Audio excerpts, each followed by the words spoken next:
अस्सलाम दोस्तों। मैच के दौरान साइम अयूब का एंकल ट्विस्ट हुआ और ड्यूरिंग फील्डिंग ही उनको के फिर हॉस्पिटल भिजवाया गया और उनकी मेडिकल रिपोर्ट भी सामने आ गई है और पाकिस्तान क्रिकेट बोर्ड की तरफ से इस बात की तस्दीक भी कर दी गई है कि बकिया मैच के हिस्से में वो नहीं खेलेंगे। तो पाकिस्तान एक बैट्समैन से तो महरूम हुआ, मगर सबसे बड़ी फिक्र की बात यह है कि क्या साइम अयूब ये इंजरी जो उनको हुई है कब तक वो दोबारा क्रिकेट या कॉम्पिटिटिव क्रिकेट खेल पाएंगे। ये सबसे बड़ा सवाल इसलिए है कि पाकिस्तान के आगे चैंपियंस ट्रॉफी बिल्कुल सर पे खड़ी है। बट उससे पहले पाकिस्तान ने एक ट्राई नेशन सीरीज भी खेलनी, बल्कि उससे पहले पाकिस्तान ने वेस्ट इंडीज़ के खिलाफ टेस्ट सीरीज भी खेलनी है। ये सवाल है कि मतलब ये दो चीज़ें ऐसी हैं जो इग्नोर हो सकती हैं, बट चैंपियंस ट्रॉफी के लिए हम तो बहुत ख्वाब बना के बैठे हैं। साइम अयूब और फ़खर जमान जमकर खेलेंगे और क्या बनेगा। और इसमें साइम अयूब की एक इंजरी आई है और बहुत से पाकिस्तान के क्रिकेट फैंस जो हैं वो थोड़े उदास हैं, दुआएं कर रही हैं कि ये हमारा एक की प्लेयर है, अच्छी फॉर्म के अंदर है। अगर ये खुदा न खासा अवेलेबल ना हुआ तो पाकिस्तान की प्रिपरेशन को एक बहुत बड़ा सेटबैक लग सकता है। बट क्वेश्चन है कि क्या वो नहीं होंगे, ये क्वेश्चन है। इसका इसका जवाब प्रेस रिलीज के अंदर टू सम एक्सटेंट है, वो मैं आपको पढ़ के सुना दूंगा। मगर दो चीज़ें हुई जो मुझे लगता है कि शायद प्रिकॉशनरी मेजर्स ली जा सकती थी। एक मतलब की प्लेयर के लिए, अब छोटा प्लेयर नहीं है, छोटा भी हो तब भी प्रिकॉशनरी मेजर्स तो लेनी चाहिए। जब वो इंजर्ड हुए तो फिजियो और साथ में नसीम शाह थे जो उनको वॉक करा के लेके जा रही हैं। जो मुझे लगता है कि अब एंकल ट्विस्ट का है, कुछ भी हो सकता है, तो आप कोई कुछ और शायद वॉक करा के ना लेके जाना होता। दूसरा वो आइसिंग की जाती है, वो शायद फौरी तौर पर नहीं की गई, हॉस्पिटल ले जाया गया। खैर I am not a doctor, मुझे मतलब इसमें बहुत ज़्यादा डेप्थ में जा नहीं सकता मैं।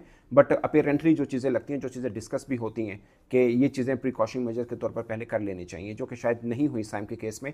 बट उस पता नहीं था कि क्या है, बट ये भी एक लिया जा सकता है कि इंजरी ज़्यादा भी हो सकती है। तो ये दो चीज़ें खास होती हैं जो कि शायद साइम अयूब के केस में नहीं हुई हैं। बट पॉइंट इस कि पाकिस्तान क्रिकेट बोर्ड की प्रेस रिलीज क्या है। पाकिस्तान के क्रिकेट बोर्ड की प्रेस रिलीज ये है: Saim Ayub has been ruled out of further participation in the second men's cricket test against South Africa after twisting his right ankle while fielding। ठीक है कि अगले मैच के बकिया हिस्से से वो बाहर हो चुका है। Saim underwent x-rays and MRI test this afternoon, कि उनका एक्सरे हुआ, एमआरआई टेस्ट हुई दोपहर में, and the reports have been sent to specialist in London. अब ये वाली लाइन जो है ना, ये थोड़ी सी डराने वाली है कि मतलब अगर छोटा मोटा इशू होता है वो डॉक्टर बोल देता कि आप प्रिकॉशनरी तौर पे ये मैच मत खिलाइए उनको, 2 4 5 10 दिन में हील हो जाएगा, कोई मसला नहीं है। बट इनकी रिपोर्ट स्पेशलिस्ट टू लंदन भेज दी गई है। इसका मतलब क्या है?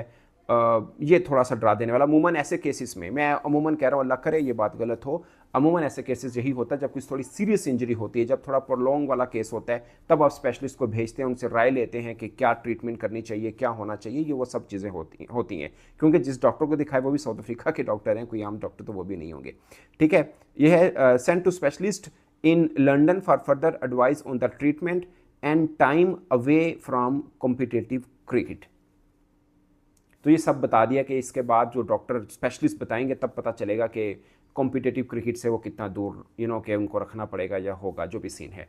बट पॉइंट इज कि एट द मोमेंट कुछ कंक्रीट नहीं है कि कब तक वो होंगे कब तक नहीं होंगे, इसलिए ये डर पालना कि क्या चैंपियंस ट्रॉफी के लिए वो अवेलेबल नहीं है हमें, तो गलत होगा। मगर कोई कि कोई डरने वाली बिल्कुल बात नहीं है, तो ये भी गलत है।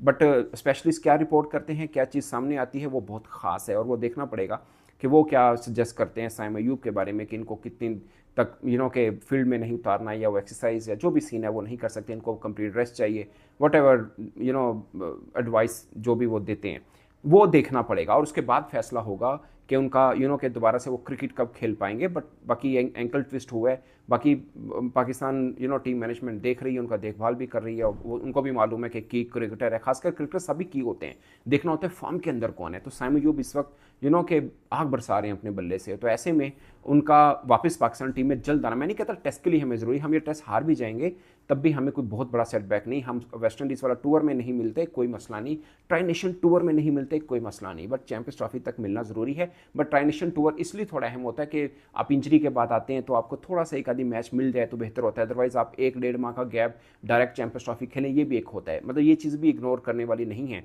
कि ऐसा नहीं है कि वो चैंपियंस ट्रॉफी के टाइम पीरियड के अंदर वो अवेलेबल है तो डायरेक्ट मैच खेलने सीधा चैंपियंस ट्रॉफी का मैच, तो वो भी एक थोड़ा सा कि एक रहता है, रिस्की रहता है फैक्टर। तो इसलिए मुझे लगता है कि 2 3 हफ्तों की बात है, तब तक तो ठीक है, टेस्ट सीरीज़ खत्म हो, वेस्ट इंडीज़ वाली भी चले जाए, कोई प्रॉब्लम नहीं, क्योंकि उसका हार जीत भी हमारे WTC के ऊपर कोई माने नहीं रखती है, हम ऑलरेडी बाहर हैं, बट वेस्ट इंडीज़ को पकड़ लेंगे साइम के बगैर भी हम इंशाल्लाह, कोई मसला नहीं है।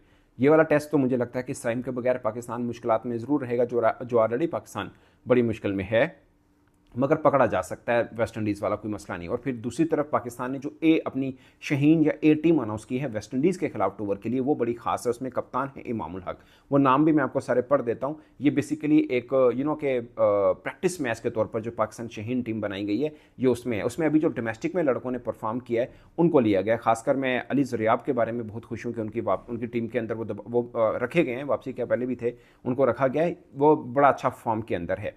तो अगर वेस्ट इंडीज़ के खिलाफ भी हमें साइम अवेलेबल नहीं होते, इन केस नहीं होते, हमारे पास 2-3 ऑप्शन हैं, अली ज़रियाब भी हैं, हमारे पास इमामुल हक भी हैं, तो ऑप्शन तो हैं हमारे पास वेस्ट इंडीज़ के टूर के लिए।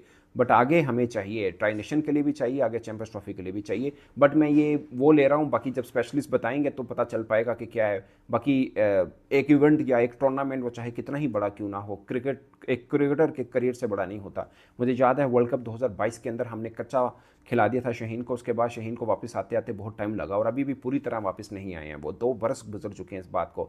बाद में हम ही लोग उनको बुरा भला बोलते हैं कि क्या हो गया शहीन को, पेसर, भागता हुआ स्पिनर, ये वो सब हम बातें करते हैं, भूल जाते हैं कि वो बंदे ने सेक्रीफाइस किया, अपने करियर को स्टेक पे लगा के वो खेला। मतलब वो उस वक्त फिट नहीं था, रमीज राजा चेयरमैन PCB थे, और उन्होंने बोला कि ये 70-80% भी फिट है, बाकी बॉलर से तगड़ा है, डाल दो, और वो खेला, जो कि नहीं खेलना चाहिए था। मुझे याद है उस वक्त आकिब जवेद, अगरचे वो कुछ नहीं थे, बस लाहौर कलंदर्स के कोच थे, क्योंकि शहीन लाहौर कलंदर के के कप्तान थे, तो आकिब जवेद ने उस वक्त बोला था कि इनको ऐसा मत खिलाओ, जब तक वो फुली फिट नहीं होते मत खिलाओ, एक क्रिकेटर का करियर इवेंट से बड़ा होता है। ये उन्होंने बात की थी, जो कि सही थी। इस पर मैं बात करता हूँ, आई विश कि वो जल्द फिट हो जाएँ, 2-4-5-7 दिन से ज़्यादा उनकी इंजरी हो ना, अब वेस्ट इंडीज़ के लिए भी अवेलेबल हो, ट्राई नेशन के लिए भी अवेलेबल हो, बट खुदा ना खास्ता अगर के एक इंजरी है जो कि क्रिकेटर के या किसी भी स्पोर्ट्समैन की ज़िंदगी का हिस्सा है, तो उनको लेकर फिर अच्छे से ट्रीट करना है। हमने जो माजी में गलतियाँ की वो नहीं करनी चाहिए। अब मैं आपको नाम बता देता हूँ शहीन के क्या हैं। इमामुल हक कप्तान हैं, अहमद बशीर हैं, अहमद साफ़ी अब्दुल्ला, अली ज़रियाब हैं, हसीबुल्ला हैं, हुसैन तल्लत हैं। अच्छा, हम एक खिलाड़ी जो फॉर्म में है ना, हर जगह पर तुन देने सिंह, हुसैन तल्लत को हमने T20 में अच्छा खेल रहा है उसमें भी डाल दिया, काशिफ अली अच्छा बॉलर है उसको भी डाल दिया, ठीक है, अच्छा है। मोहम्मद हरारा ठीक है, वो पाकिस्तान टीम में थे, अब वापस, वैसे मोहम्मद हरारा भी है हमारे पास, अगर हम वेस्ट इंडीज़ के खिलाफ डालना है तो ये भी एक ऑप्शन है। Mohammad Rameez junior, okay, good one. Mohammad Saleman, Musa Khan के बारे में मुझे एक उनके कोच ने बोला था कि इसको तो साउथ अफ्रीका भेज देना चाहिए, बड़ी सी फॉर्म के अंदर बॉलिंग कर रहा है, बहुत तेज़ है, स्विंग अच्छी कर रहा है, ये वो सब, तो मूसा खान इसमें डाल दिए, अच्छी बात है। उमर बिन यूसुफ T20 खेलता है या टेस्ट भी खेलता है, उमर बिन यूसुफ को इसमें भी, मतलब आप टीम को रखें बट उनको फॉर्मेट भी रखें। रोहेल नज़ीर ठीक है, साद खान, ये है टोटल पाकिस्तान का जो स्क्वाड है, जो कि कि पाकिस्तान शहीन का है, और वार्म अप मैच खेलेगा वेस्ट इंडीज़ के खिलाफ, 3 डे वार्म अप मैच है, ये पाकिस्तान का वो वाला स्क्वाड है।